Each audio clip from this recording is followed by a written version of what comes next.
예, 안녕하세요. 아직 개강도 시작을 안 했는데, 내일 개강이죠? 오프라인 수업은. 개강도 시작을 안 했는데, 온라인 동영상 수업은 벌써 두 번을 진행하게 됐네요.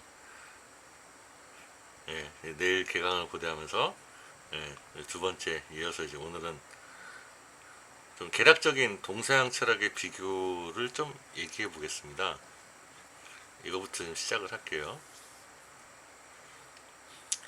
여러분, 전공 수업에서 이제 풍우란 선생님의 중국 철학 소사, 요즘은 감명한 중국 철학이라고 제목이 바뀌어서 개정판이 나왔는데요. 거기에 보면은 동양은 농경, 서양은 무역, 이렇게 이제 설명을 하시더라고요. 이게 상당히 설득력이 있는 것 같아요. 이제 동양이 아무래도 농경을 하다 보니까 농사를 지면은 농사를 질 때 서로 힘을 합쳐서 뭐 우리나라 같은 경우도 향약 두레라든가 이렇게 공동체적인 활동을 하다 보면은 좀 공동체적인 관념이 싹을 트죠. 그리고 서양 같은 경우는 이제 지중해 연안의 그리스에서 철학이 출발하다 보니까 지중해 연안에서는 배를 타고 이제 무역을 하니까 무역을 한다는 거는 장사를 한다는 거잖아요. 장사를 하기 위해서는 그리고 개인주의가 이제 발달하게 되는 기반이 되죠. 왜냐하면 개인주의라는 거는 네 거는 네 거고 내 거는 내 거다라는 게 기반이 돼야 거래가 이루어지잖아요. 공동체에서는 네 거도 내 거고 내 거도 네 거고 우리 거는 하나다 우리 거는 우리 거니까 상업적인 거래가 이루어지기 쉽지 않은데 서양 같은 경우는 이제 네 거는 네 거고 내 거는 내 거다라는 개인의 관념이 이제 뚜렷하게 발달한다는 거죠. 그러다 보니까 공동체에서는 뭔가 정감, 감정이나 직관에 의한 사고가 이루어지기 마련인데 다 이제 서로 가까이 부대끼고 다 아는 사람들이니까 정이 들고 인간관계가 밀접해지고 그런 삶 속에서는 이제 이런 관계들이 이제 싹트기 마련이죠. 그러면 이제 뭐 대표적으로 여러분들이 배운 효라던가 인이라던가 이런 것들이 이제 관념으로 나타나게 되는 거죠. 반대로 서양은 거래를 하니까 정감보다는 지성, 계산을 해야 되잖아요. 지성, 감정보다는 이성, 직감보다는 계산, 합리성. 좀 좋게 얘기하면 동의 합리성에 해당되는 거는 통찰 이런 것들이 좀 얘기되겠죠. 그래서 서양에서의 덕목은 옳고 그름을 따지는 정의 같은 이런 관념들이 좀 발달하게 되는 거죠.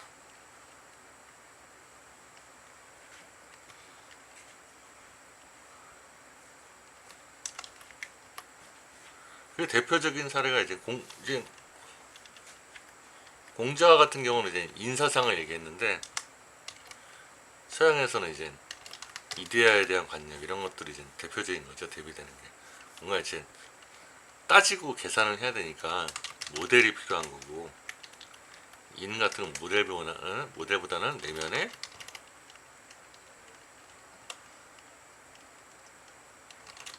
덕성이 좀 덕성보다 뭔가 좀 의지라고 할까요? 내면의 의지 이런 것들이 좀 중요하게 부각된다고 하겠습니다.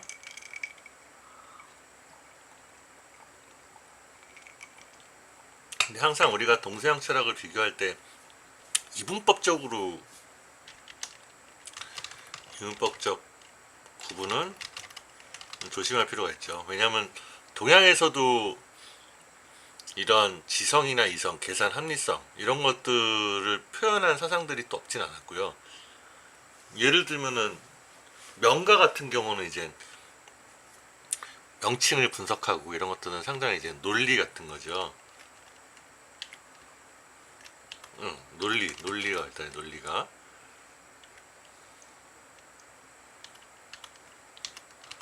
동양은 좀 비유가 발달했다면, 명건 같은 경우는 이제 동양이면서도 논리가 발달했고, 또 손자병법 같은 경우는 여러분 잘 안 다루는데, 동양철학과에서 손자병법 같은 경우는 전쟁에서 이겨야 되기 때문에 이런 공동체적인 정감으로는 전쟁에서 이기는 방법을 설명하기가 되게 힘들거든요. 그러니까 이제 전쟁에서 이기기 위해서는 냉철한 계산과 합리성, 이런 것들이 필요하기 때문에 손자병법 같은 경우는 또 드물게 동양철학 전통에서는 또 드물게 이제 되게 서양적인 합리적이고 이성적인 사고가 되게 잘 나타납니다. 서양 같은 경우도 반대로 되게 기독교적인 전통 사고에서는 뭐 기독교의 사랑이라든가 예수님의 사랑이라든가 또 신플라톤주의에 나오는 신비주의라든가 이런 측면에서는 동양 못지않게 어떤 정감과 감정과 직관이라든가 이런 통찰 이런 것들이 이제 나오기 마련입니다.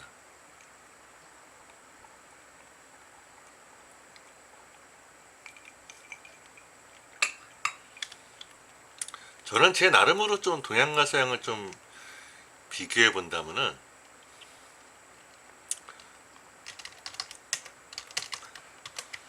이건 이제 제가 개인적으로 이제 좀 비교하는 게, 동양 같은 경우는 이제 주역의 음양사상에서 알 수 있듯이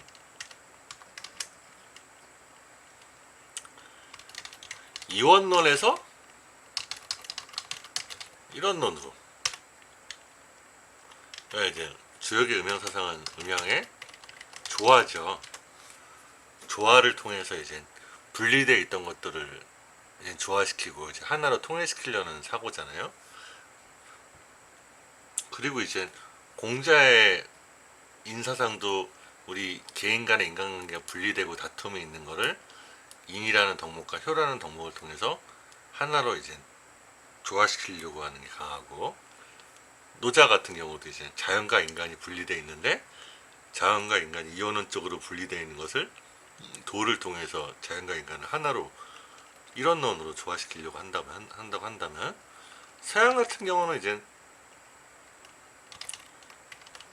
이데아, 플라톤의 이데아 사상, 여러분 뭐 이거는 거의 많이 들어보셨죠? 이제 플라톤의 이데아 사상 간단히 얘기하면 서양의 이제 서양 철학의 이제 출발이라고 할 수 있는 플라톤 사상에서 이데아라는 거는 이제 세계의 본 모습, 모델, 본, 원본이랑 되는 이제 관념 속에 있는, 그러니까 정신적으로 실제하는, 객관적으로 실제하는 완벽한 이상이라고 하겠습니다. 근데 그 이데아를 우리 현실 세계가 다 이제 모방을 하는 거죠. 그래서 서양은 이제 이데아의 모방, 현실 세계는 다 모방이기 때문에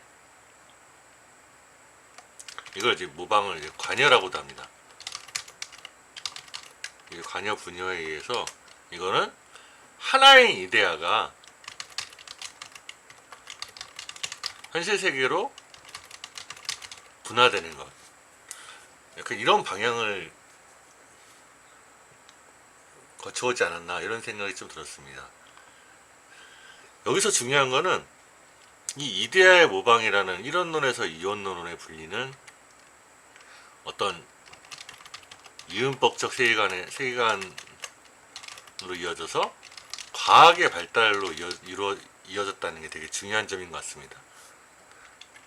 반면에 이제 동양은 모든 것들을 일원론으로서 조화시키다 보니까 과학이 이제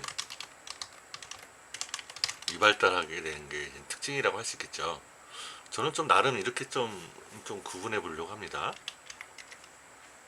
대신 이제 제가 좀 마지막에 한국 사상과 동서양 사상을 좀 비교할 때, 한국 같은 경우는 말하자면 이제 천지인 삼재 사상, 이게 이제 주역에도 나오기도 하지만 이 고조선에서도 좀 고유한 사상이라고 합니다. 이것이 삼원론에서 일원론으로,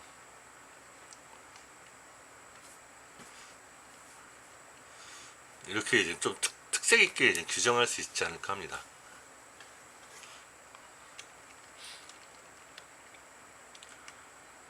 말하자면은 좀 핵심은 동양은 좀 이론론적이고 서양은 좀 이론론적이고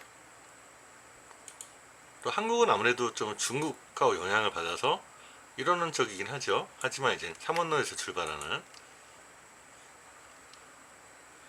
그래서 좀 한국은 좀 제가 얘기하는 거는 융합과 하이브리드, 그러니까 이제 한류 열풍에서도 알 수 있듯이 서양 문화를 되게 잘 흡수해서 상당히 이제 훌륭하게 재창조를 하는 것들을 보면 우리나라 문화의 어떤 융합과 하이브리드 특성을 좀 알 수 있는 것 같습니다.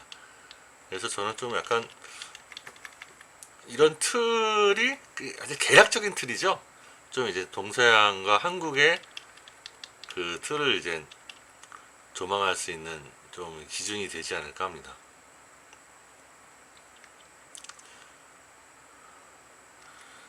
우리 수업에서 좀 인도 사상도 좀 다룰 텐데요. 인도 같은 경우는 이제 여러분 좀 생소한데, 인도 같은 경우는 특이하게 그 창조의 신과 파괴의 신과 유지의 신이라고 이제 삼신 사상이 있어요. 이런 면에서는 이제 근데 이거를 이제 하나로 융합하는 것을 좀 많이 시도하지는 않고 좀 약간 이제 삼원론 자체, 그런 의미에서 삼원론 아니면 삼문법, 그런 의미에서는 인도 사상은 생각보다 동양 철학이라고 보통 우리가 생각하지만 이런 사문법적인 이런 전개나 이런 것들을 보면은 서양적 논리의 기원이라고 좀 볼 수 있습니다. 이 인도 아리안족이라든가 이런 인도 고대 민족은 다 메소포타미아에서 이제 건너온 서양의 기원을 둔 민족이에요. 그래서 인도의 힌두교의 주라고 하는 브라만교는 인도 토착 민족이 이제 만든 종교는 아닙니다. 오히려 이제 메소포타미아 지역에서 건너온 서양 아리안족, 유럽 민족이 와서 지배하면서 이제 만든 종교입니다. 자, 그다음에 이제 마지막으로 제가 좀 철학을 우리가 이제 근본적으로 이제 철학이란 어떤 거라는 걸 좀 얘기할 때 저는 이제 철학을 명사적으로 철학하기보다는 동사적으로 철학했으면 하는 바람입니다. 그러니까 이제 철학을 이제 명사적으로 철학하는 것은 어떻게 나눌 수 있냐면요. 보통 이제 이런 구분은 에리 프롬이라는 사람이 이제 소유냐 존재냐라는 이제 책에서 많이 얘기하는데, 보통 거기서 이제 명사는 이제 소유고 동사는 존재라고 좀 많이 얘기합니다.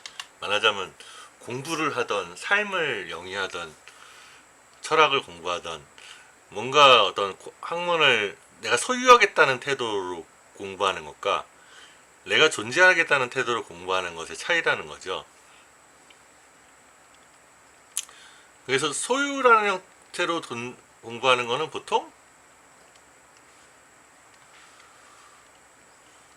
그러니까 이제 존재라고 말하면 좀 그렇고, 존재는 이제 좀 오히려 이제 공통적이고, 본질, 실체, 이런 중심이라고 할 수 있습니다. 그러니까 이제 모양이 있는 거죠. 철학이라는 어떤 지식과 모양,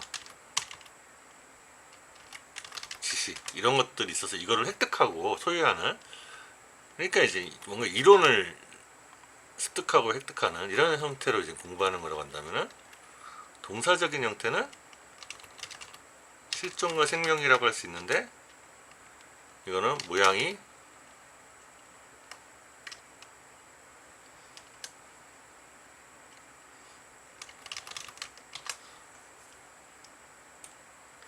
이렇게 하면 되겠죠.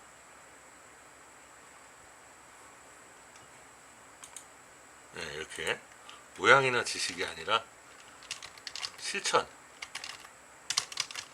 중심이라고 하겠습니다. 말하자면 이제 내가 공부하는 이 철학을 나의 삶과 대학생활이라든가 인간관계라든가 이런 데 이제 적용을 시키는 거죠. 그래서 저는 좀 이 동사적인 철학을 좀 지향했으면 하고요. 또 이제 소유라는 거는 명사로서의 철학은 딱 고정된 이론을 습득하고 마는데 동사로서의 철학은 계속 응용을 해야 되잖아요. 대화를 하고. 그래서 이제 우리 오프라인 수업 때는 제가 계속 질문을 할 거고 또 여러분도 또 질문을 많이 하시고 답변을 하셔야 좀 도움이 될 거라는 생각이 듭니다.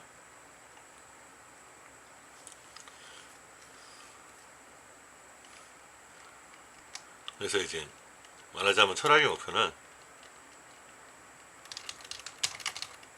그 교환에서도 좀 저런 것처럼 삶의 고통을 지혜라고 할 수 있을 것 같습니다. 삶의 고통을 극복하는 지혜를 얻게 되면 즐거움과 행복, 여유가 생기겠죠. 지혜뿐만 아니라 지혜와 용기. 그럼 이제 삶의 즐거움과 행복, 여유가 생기겠죠. 그래서 과연 철학이냐 이제 비교를 하면서도 동양에서 말하는 삶의 지혜와 서양에서 말하는 삶의 지혜가 우리 삶의 고통을 어떻게 극복하는지. 여러분 삶의 고통 많이 있잖아요. 특히 여러분 같은 미래에 대한 불안이라던가 어떤 경제적인 어려움이 있을 수도 있을 거고 인간관계에서의 어려움이 있을 수도 있을 거고 삶의 목표나 이제 그런 것들이 명확하지 않은 것과 관련된 불안, 고통이 있을 거고 또 이제 대표적으로 이런 거 있죠. 비교, 남과의 비교. 아, 나는 좀 뒤떨어진 것이 아닌가. 남은 앞서가는데 남은 되게 좋은 학벌에 또 많은 스펙과 능력을 가지고 있는데 나는 그거에 미쳐지지 못 미치는 거 아닌가. 이렇게 생각할 수도 있는 그런 것들을 어떻게 이제 극복할 수 있는 태도에 대해서 좀 얘기할 수 있을 것 같습니다. 자, 그러면 이제 좀 내용적인 걸로 들어가서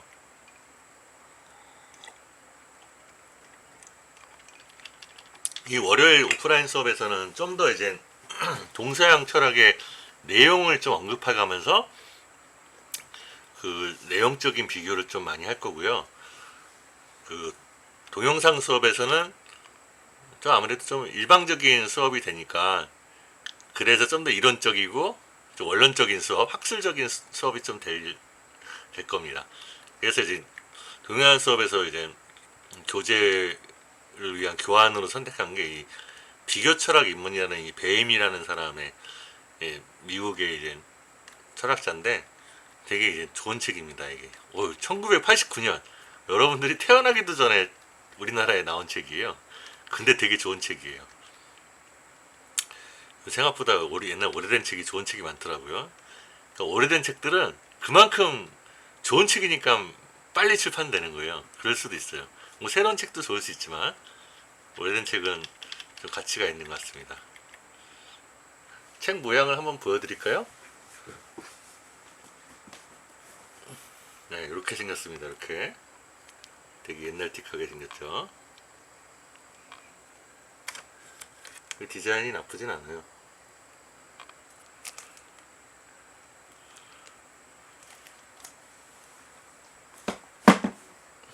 이걸 이제 제가 밑줄을 치고 이거 토대로 이제 요약을 했습니다. 자, 제목은 비교 철학은 인간 철학이다. 이 말을 시작한 것은 인간이라는 걸 왜 얘기했을까? 너무 당연한 얘기인 것 같은데 철학은 인간의 활동이잖아요. 그러니까 이제 비교라는 거는 동양 사람이나 서양 사람, 인종도 다르고 인도 사람 생긴 것도 다르고 하지만 다 인간이라는 점에서 같듯이 철학도 동양 철학이나 서양 철학이나 인도 철학이나 중국 철학 일본 철학이나 다 인간의 철학이라는 점에서 공통점을 좀 얘기하려고 하는 것 같습니다. 그래서 이제 공통점을 먼저 얘기해서 인간 철학이라고 얘기하고요. 좀 제 개인적인 경험담은, 예, 여러분은 좀 입장이 다를 수 있겠지만은 제가 예전에 수업할 때는 여러분들 대부분 다 철학과 대학, 동양 우리가 유학 때 대학원을 갈 생각은 없으시고 다 이제 대부분 로스쿨을 가려고 많이 하시더라고요. 그러니까 이제 직장을 가려고 하잖아요. 근데 저 같은 경우는 이제 철학으로 먹고 살 생각으로 이제 입학을 했는데 되게 두렵잖아요. 여러분들은 현명한 선택을 해서 진로를 이제 현실적으로 잘 정하실지 모르지만 저는 막막하잖아요. 이 철학 공부해서 먹고 살 수는 있으려나, 내가 소질이 있어야 철학으로 먹고 살 텐데, 이런 막 괴로움이 심했었죠. 그러다 생각한 게, 아, 이것하고 비슷한 것 같아요. 결국 철학은 뭐 축구라던가 뭐 축구 스포츠나 뭐 예술, 음악 이런 것처럼 뭔가 특별한 사람들, 소질 있는 사람들이 하는 게 아니라 결국 철학이란 인간의 보편적인 상식적인 활동이어야 되지 않는가. 상식적인 활동인 게 아니라 상식적인 활동이어야 되지 않는가, 그런 생각이 들었습니다. 그렇다면은 내가 관심을 가지고 끝까지 포기하지 않고 철학을 공부하면 언젠가는 입에 풀칠은 할 수 있겠다 이런 생각을 하면서 좀 안 됐던 기억이 나는데요. 반대로 여러분 입장에서는 이제 일단은 전공을 했으니까 내가 이거를 못하고 배워야지, 이런 생각은 할 수도 있는데, 철학을요, 아, 이거 철학이라는 거는 결국 인간의 것이니까, 인간이라면 당연히, 모든 인간이라면 당연히 할 수 있고 해야만 하는 이런 것이 철학이라는 생각을 한다면, 여러분들이 이제 하프 때 수업을 들으면서 뭔가 철학 공부한다는 거에 의미와 가치를 둘 수 있지 않을까 합니다. 그래서 이 사람은 이제 인간의 철학에서 첫 번째로 생명이 철학의 기초라고 말했어요. 이거 이제 옛날 학생들이 답변한 거를 좀 이렇게 얘기했는데, 이 사람의 어떤 철학을 얘기하는 것 같아요. 철학의 기초가 생명이다.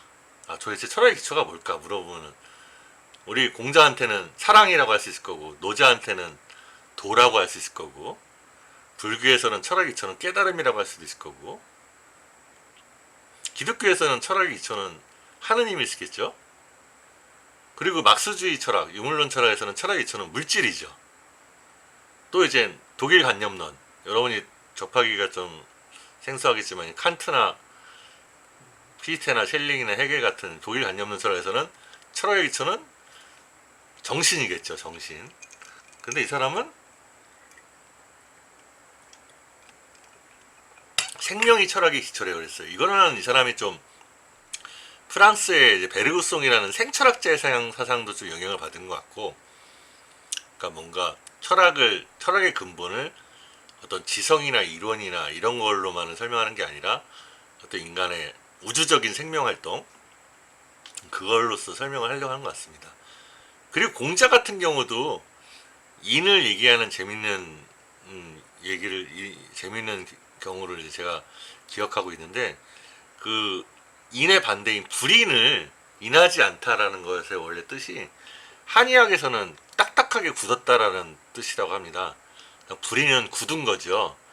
그래서 인은 굳은 게 아니라 살아있는 거죠. 공자의 사상도, 공자의 인사상도 어떻게 보면 이제 생명이 기초로 말해줄 수 있는 거죠. 그러니까 우리가 인이라는 사랑, 덕을 가진다는 거는 우리의 내면의 감수성이 살아있다는 걸 말하는 거예요. 딱딱하게 굳어있는 게 아니라. 딱딱하게 굳어있는 거는 죽은 거죠. 시체들이 딱딱하게 굳어있잖아요. 근데 살아있다는 거는 상대방의 어떤 어려움이라든가 괴로움을 느낄 수 있는 감수성, 예민함이 있다는 거기 때문에, 그거를 지향한다는 점에서 이제 그 유학도 이제 생명을 철학의 기초라고 할 수 있겠습니다. 근데 이 사람은 일단 좀 베르우송이라는 생철학자의 영향을 좀 받은 것 같아요. 그리고 정신이나 물질 한쪽으로 치우친 것이 이제 철학의 기초여서는 안 된다는 생각을 가지고 있습니다. 그리고 두 번째로, 물질과 정신을 생명의 측면에서 완전히 설명할 수는 없었다고 그래요. 대표적인 게 이제 우리 직관적으로 우리 자신만 봐도, 어디가 아프면은 이제 약을 먹고 주사를 맞고 수술을 하고 이런 것들은 이제 물질적으로 해결을 하는 거잖아요. 근데 여러분 아플 때 병원에서 치료하는 것만으로 모든 것들이 낫진 않잖아요. 왜냐면 아프면은 또 마음도 아프죠. 그 고통스러운 마음이 아픈 거는 그거는 이제 수술을 받고 처치를 받은 다음에 휴식 기간을 오래 가진 다음에 이제 가라앉죠. 게다가 또 이제 이 물질은 우리가 보통 소유물, 돈 같은 직업이라든가 권력이라든가 이런 것들을 말하기도 하는데, 이런 것들을 우리가 획득한다고 해서 나의 생명력이 충만하고 만족감을 반드시 느낀다는 보장이 없거든요. 그런 것들을 보면 이제 물질이 나의 생명을 충족시키지 못한다는 걸 말해주고, 당연히 또 정신도 그렇죠. 너무 우리가 정신적인 것만 추구했을 때는, 정신적인 것만을 추구하면은 먹고 사는 게 되게 불안한데, 되게 고상한 정신적인 거 맨날 도서관에 처박혀서 공부만 하고 막 고차적인 철학만 한다고 해서 내가 먹고 사는 게 불확실하면은 나의 생명이 안정될 수가 없겠죠. 불안하죠. 그래서 이 물질과 정신을 생명의 측면에서 완전히 설명할 수 없다는 얘기를 좀 하고 있습니다. 그래서 보통 물질에 해당하는 거는, 물질은 보통 이 기계론으로서 설명을 해요. 예, 물질의 원리는 결정론적인 기계론적 결정론이라고 하는데, 물질은 모든 것들이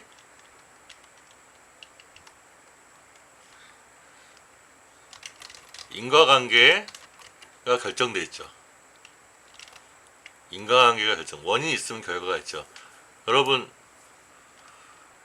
버스를 타시고 지하철을 탔으니까 학교에 왔잖아요. 지금 제가 여기 기억을 눌렀으니까 기억이 표시되잖아요. 제가 기억을 타이프를 기억을 쳤는데 기억이 아니라 니은이 나오면 이 컴퓨터라는 기계는 쓸모가 없어지는 거죠. 그래서 기계로는 결정론이 기반입니다. 이게 되게 중요합니다.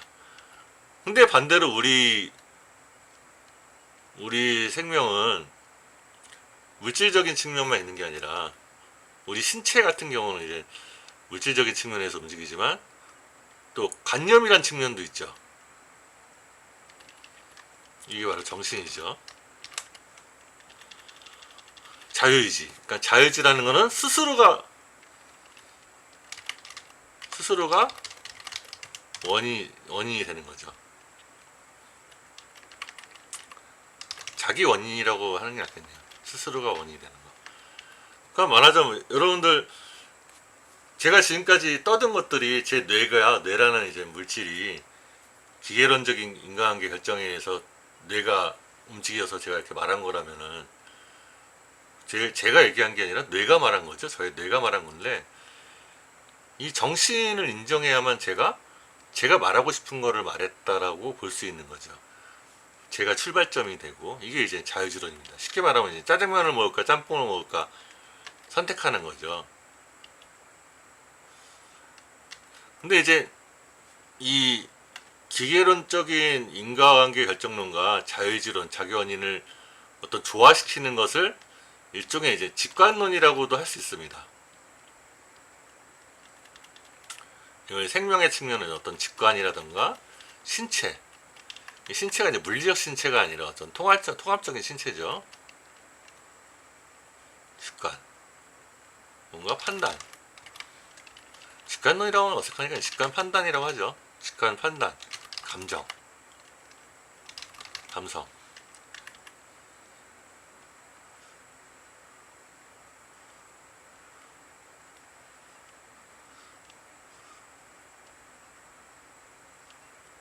신체라고 말하기엔 좀 적합하지 않을 수도 있는데, 신체도 사실은 신체 안에도 정신적인 측면이 깃들어질 수 있다는 입장에서는 신체도 어떤 생명의 측면에서 정신과 물질만으로 다 설명할 수 없는 부분이 될 수도 있습니다.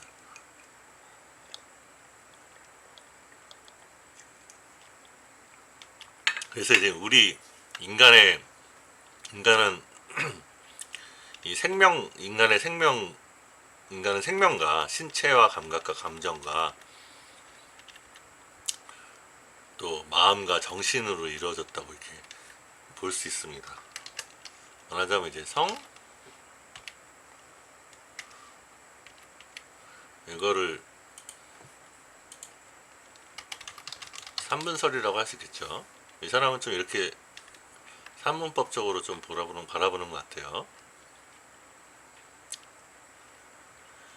그리고 모든 것들은 인간에서 만나고 인간에서 통합된다. 이거 너무 당연한 얘기죠. 그러니까 이제 유물론이나 관념론 일색으로 치우치면, 옛날에는 유물론하면 막수주의를 얘기했는데 우리 현대에는 유물론하면 대표적인 게 이제 의학이에요. 모든 것들을 유물론 쪽으로 보는 게 이제 의학이죠.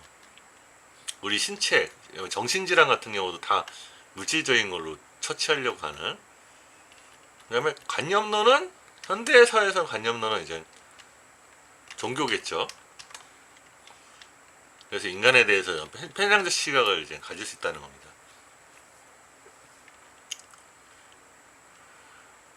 말하자면 우리가 의학적인 대상으로 바라볼 수 없는 인간의 어떤 정신적인 측면이나 감성적인 측면들이 있는 거고, 또 종교와 같이 너무 우리의 정신적인 세상에 너무 치우치게 되면은 우리의 일상이나 삶이라던가 상식적인 측면들을 무시하고 경시하게 되는 거죠. 사이비에 빠지게 되는 것들이 그런 거잖아요. 그 다음에 이제 이 사람이 얘기하는 게, 과거에 생각하는 사람들이 직면했던 대부분의 문제들은 결국 현대인의 문제들이라고 합니다. 이때 이제 질문했던 것들이 있는데, 식색성, 이게 뭔지 아시나요? 식색성은 먹는 거, 옛날 사람들이나 색, 먹는 거, 보이는 거, 성적인 거.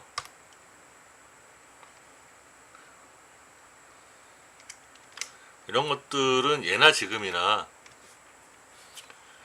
우리에게 다 추구되는 가치들이라는 거죠. 여러분들 지금 아무리 과학이 발달하고 현대 문명이 발달해도 옛날 왕처럼 누리고 사는 사람은 별로 없어요, 지금. 오히려 옛날 왕은 더 누리고 살았죠. 의자왕은 삼천궁녀를 데리고 살고, 지금은 왜 인권 때문에 이제 불가능하잖아요. 그러니까 이제 인간의 욕구라든가 이런 것들은 과거나 지금이나 마찬가지였다는 거예요. 보편적이라는 거예요. 게다가 옛날 사람이나 지금 사람들이나 많은 걸 가지고 싶어하고, 정신적인 부분에 있어서도 고통과 불안과 또 이상세계를 원하고, 이런 점들을 좀 얘기하고 있습니다.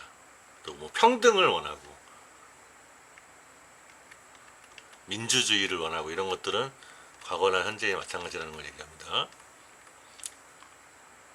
그래서 과거와 현재에는 동일한 희망과 유사한 생각, 다 사랑을 하고 싶고 우정을 갖고 싶고 평화를 원하고, 그래서 인류의 동일성이 과제인 거고, 인류가 공통적으로 원하는 것. 그래서 한 나라의 민중과 다른 나라의 민중의 느낌이 비슷하다고 합니다. 그래서 과거와 현재인이 비슷한 것처럼 모든 인류는 동일한 과제를 가지고 있기 때문에, 이 비교 철학에 있어서도 동양 사람, 뭐 미국 사람이나 영국 사람이나 인도 사람이나 다 인류가 모든 인류의 동일성, 뭐 인간의 본성이 어떤 거라든가, 인간이 원하는 게 어떤 거라든가, 또 인간의 문제를 어떻게 해결해야 되는가, 이런 것들은 되게 비슷하다고 합니다. 그리고 또 생각할 게, 인간이 정신의 산물인가, 물질의 결과인가, 생명력인가, 이런 기준을 가지고서 이제 동서양의 철학들이 인간을 정신의 산물이라고 했던, 물질의 결과라고 했던, 또 같은 정신의 산물이라고 하더라도 어떤 식으로 정신의 산물이라고 했는지, 하우의 문제, 어떤 식으로 물질의 결과라고 했는지, 이런 것들을 좀 생각할 수 있겠습니다. 그리고 이제 비교 철학은 각기 다른 전통을 배우기 때문에 관용스럽게 한다고 합니다. 그러니까 화해의 정신을 증진시킨다고 합니다. 그러니까 맨날 같은 사람만을 인정하고 다른 것들을 접하지 않았을 때는 다른 것들을 봤을 때 적개심을 가진다거나 경계하고 두려워할 수 있잖아요. 그게 아니라 다른 전통들을 접했을 때 왜 그런 전통들이 생겨나고 그런 것들의 토대나 문화적 배경이 뭔지를 이해할 줄 알았을 때 우리는 다른 사람 입장에서 또 다른 문화 입장에서 생각할 줄 알게 된다는 거죠. 그것이 화해의 정신으로 나간다고 합니다. 그냥 뭐 너무 당연한 얘기지만 정신적인 가치와 윤리적인 가치가 다 같이 인간에 중요하다고 합니다. 여기서 정신적인 가치와 윤리적인 가치가 좀 차이를 말한다면요, 윤리적인 가치는 뭔가 우리 도덕적인 거죠. 우린 당연히 윤리적인 가치는 중요하다고 생각하죠.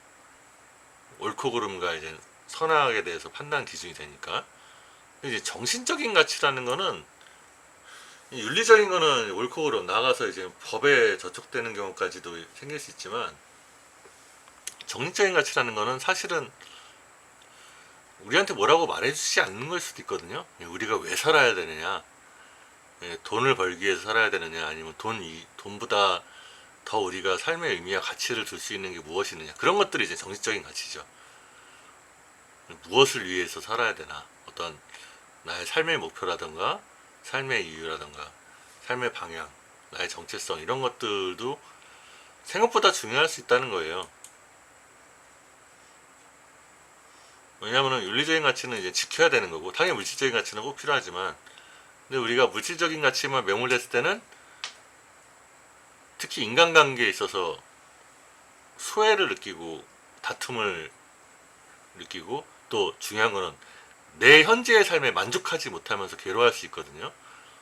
인간의 욕심은 끝이 없기 때문에 아무리 경제적으로 괜찮더라도 내 삶에 만족하지 않는 경우가 많아요. 그럴 때 이제 나의 삶에 만족할 줄 아는 게 정신적인 가치라고 할 수 있겠죠. 그리고 이제 모든 종교, 이제 고대에는 이제 종교로부터 시작했으니까 모든 종교는 인류의 선에 기여하려는 동기로서 시작됐다고 합니다. 모든 종교가 기여만 한 게 아니라 나쁜 결과를 낳은 것도 많죠. 그래서 이분이 이제 좀 하나씩 설명하는 거는 비교를 하는 겁니다. 유대교 뭔지 아시죠? 구약 성경 잘 읽어보시면 요즘 별로 안 될 텐데요.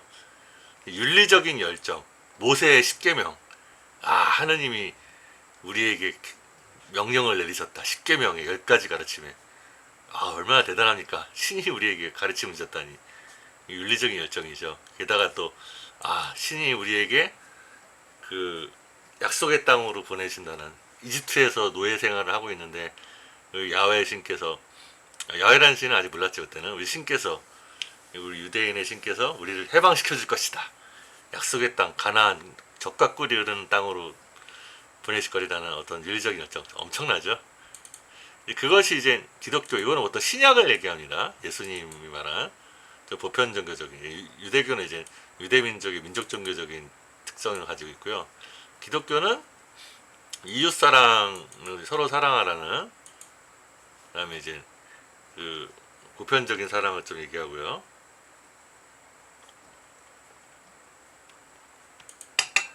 또 사랑의 하느님.